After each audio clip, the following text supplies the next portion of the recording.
সকল ক্রাফট ও আর্ট প্রেমীদের জানাই দি ক্রাফট লাভার ইউটিউব চ্যানেলে অনেক অনেক স্বাগত। আজকের এই এমব্রয়ডারি চোকারটির জন্য আমি এই টাইপের শেপ বেছে নিয়েছি। এই চৌকো শেপটার মধ্যে আমি গ্লিটার পেন দিয়ে এঁকে নিচ্ছি সেলাই করার আগে। তোমরা এই গ্লিটার পেনের পরিবর্তে পেন্সিল ইউজ করতে পারো। তারপরে দেখো আমি এখানে লাইট গ্রিন কালারের সুতো নিয়েছি। এখানে সুতোর যে গুচ্ছগুলো হয় সেখান থেকে আমি 3 পিস সুতো নিয়েছি। এইবারে যে লাইনগুলো এঁকেছিলাম তার উপরে সেলাই করে নেব। এই সেলাইটা করার জন্য দেখো ওপরের দিকে এইভাবে সুতোটাকে বের করবে, তারপরে একটা লাইন করবে এবং লাইনটার মাঝখান দিয়ে এইভাবে সুতোটাকে বের করে আনবে।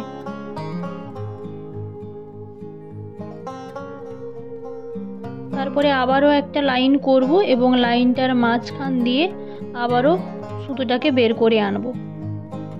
এই সেলাইটা দেখতে খানিকটা আউটলাইন সেলাইয়ের মতো বা সেমি সেলাইয়ের মতো, কিন্তু এই সেলাইটার পার্টিকুলার কি নাম আমার জানা নেই। তোমরা যদি চাও এই সেলাইটার পরিবর্তে ব্যাক সেলাইও করতে পারো। একই রকমভাবে বাকি লাইনগুলিও করে নিচ্ছি।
এবারে দেখো ফুলগুলির জন্য আমি এখানেও 3 পিস সুতো নিয়েছি। এবারে ফুলটা করার আগে আমি এইভাবে ড্র করে নিয়েছি। ফুলের 3টে পাপড়ি করব। এই পাপড়িগুলিতে আমি লেজি ডেজি স্টিচটা করছি। এটা করার জন্য দেখো সুতোটা যেখান থেকে বের করেছি সেখান থেকেই সূচটা আবার গাঁথবো। তারপরে সূচের ওপর দিক দিয়ে সুতোটাকে এইভাবে ঘুরিয়ে নেব। তারপরে সমস্ত সুতোটাকে বের করে নেব। তারপরে সুতোটার সাইডে এইভাবে সূচটাকে গেঁথে দেব। এখানে আমি প্রতিটা ফুলে 3টে করে পাপড়ি করেছি। 3টে পাপড়ি একটা জায়গা থেকেই শুরু করার চেষ্টা করবে। দেখো আমিও এখানে একটা জায়গা থেকেই 3টে পাপড়ি করার চেষ্টা করেছি।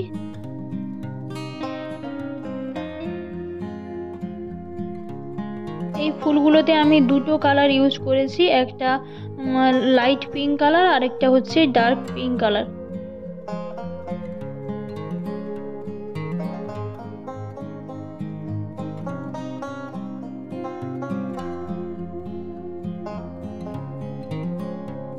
ওপরের দিকে ফুলগুলোতে 3টে করে পাপড়ি করেছি এবং নিচের 2টো ফুলে একটা করে পাপড়ি করেছি। সমস্ত ফুলগুলোতেই আমি লেজি ডেজি স্টিচটা করেছি।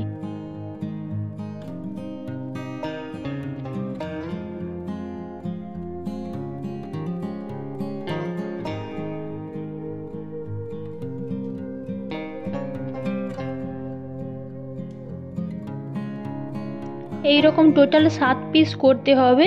এবারে পিসগুলোর সাইডে একটু করে কাপড় রেখে কেটে নিয়েছি। এইবারে দেখো আমি বেসের জন্য এখানে কার্ডবোর্ড ব্যবহার করছি। কার্ডবোর্ডটার সাইজও আমি একই সাইজ রেখেছি যেই সাইজের মধ্যে আমি এমব্রয়ডারি কাজটা করেছিলাম। এবারে কার্ডবোর্ডের বেসগুলোর ওপরে এক এক করে কাপড়গুলো আটকে নেব। এখানে আমি কাপড়গুলো আটকানোর জন্য ফেভিক্রিলের ফেব্রিক গ্লুটা ইউজ করছি। এবারে দেখো এক্সট্রা যে কাপড়গুলো ছিল সেগুলি আমি কেটে বাদ দিয়ে দিচ্ছি, যাতে পেছন দিকে কাপড়টা আটকাতে বেশি অসুবিধা না হয়।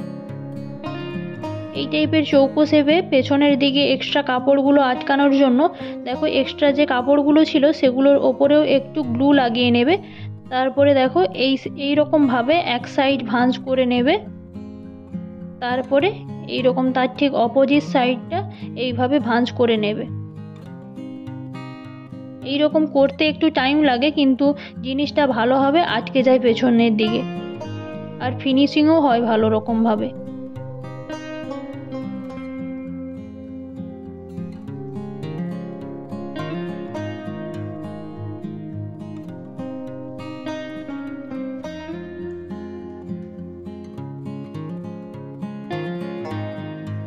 আর এখানে ইয়াররিংয়ের জন্য দেখো কাঁচবোঝের ওপরের দিকে প্রথমে একটু ফুটো করে আমি হেডপিন লাগিয়ে নিচ্ছি, তার ওপরে কাপড়টা লাগিয়ে নেব।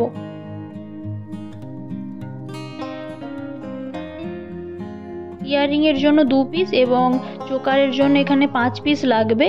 এবারে দেখো আমি এখানে একটি স্ট্র নিয়েছি, স্ট্রটা এইভাবে কাঁচবোঝের বেসটার ওপরে রাখবে, তার থেকে সামান্য পরিমাণে বড় করে কেটে নেবে। দেখো ঠিক এই রকম স্ট্রটা দুদিকে একটুখানি বেশি থাকবে। তারপরে স্ট্রটার গায়ে গ্লু লাগিয়ে আমি কাপড় লাগিয়ে নিচ্ছি। কাপড়টা যেন স্ট্র থাকতে একটুখানি বড় থাকে দু সাইডে। এইভাবে রাউন্ড করে ঘুরিয়ে নেবে।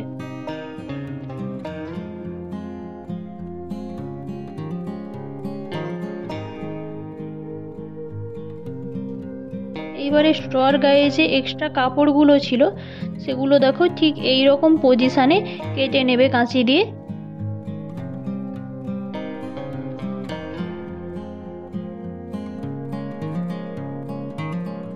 তারপরে এক্সট্রা কাপড়গুলোর গায়ে গ্লু লাগিয়ে কোনো একটা সূক্ষ্ম জিনিস নেবে। আমি এখানে সুচ ইউজ করছি। এইভাবে সুচের সাহায্যে দেখো স্ট্রর ভেতরে সমস্ত কাপড়গুলো ঢুকিয়ে দেব।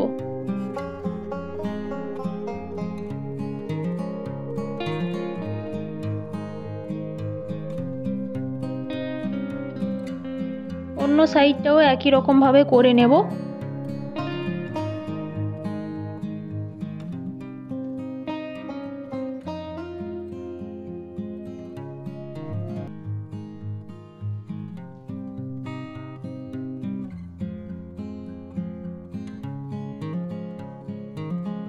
এবারে একটা সুতো নিয়েছি, মোটা সুতো নিয়েছি, 7 সেমি মতো লম্বা হবে। সুতোটাকে এবারে ঘুরিয়ে ডবল করে নিয়েছি। এবারে একটি বড় সাইজের পার্ল গেঁথে নিচ্ছি। এইভাবে দেখো পার্লের গায়ে সুতোটাকে পেঁচিয়ে নেব।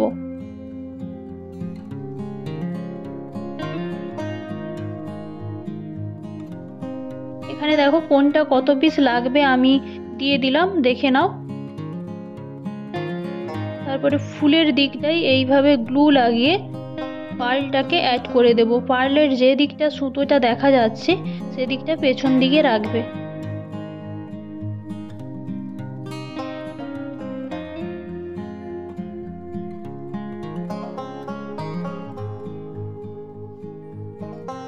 এবারে বাকি পুরো অংশটাতে গ্লু অ্যাপ্লাই করে কাপড় লাগিয়ে নিচ্ছি।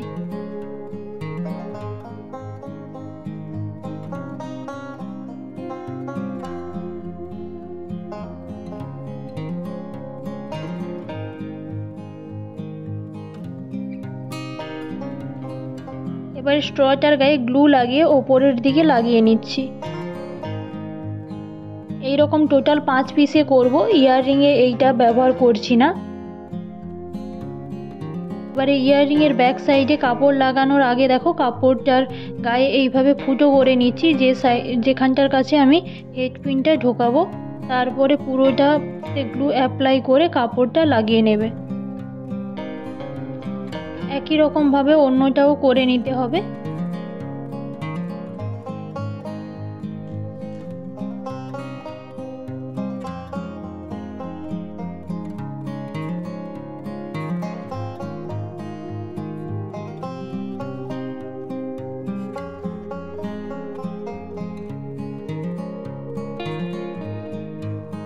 এবারে এই সমস্ত জিনিসগুলো ভালোভাবে শুকনো হতে ছেড়ে দাও।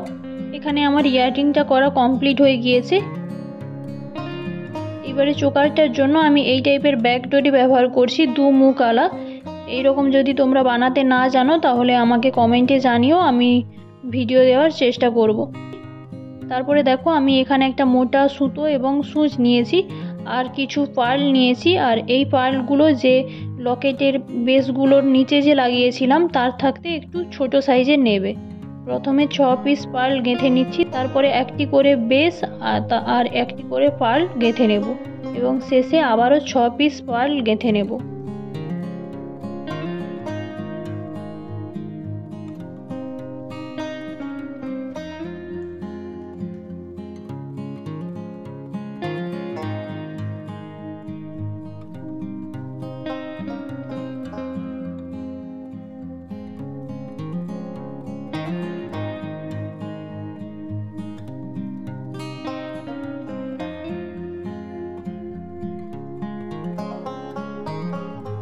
দেখো এখানে আমার সমস্তটা গাঁথা হয়ে গিয়েছে। এবারে ব্যাক ডোরের একটা প্রান্তে সুতোটাকে এইভাবে গেঁথে নেব, তারপরে ব্যাকে আবার সুতোটাকে ঘুরিয়ে আনব।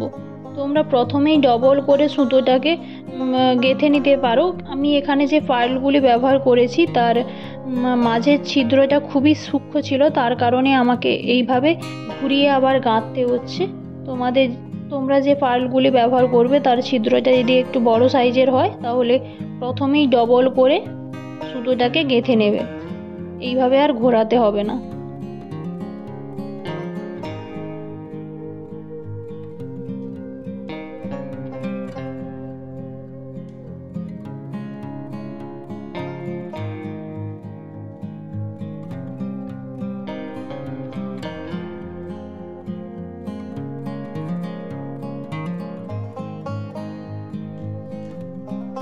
এবারে ব্যাক ডোরির অন্য সাইডে সুতোটাকে বেঁধে দেব।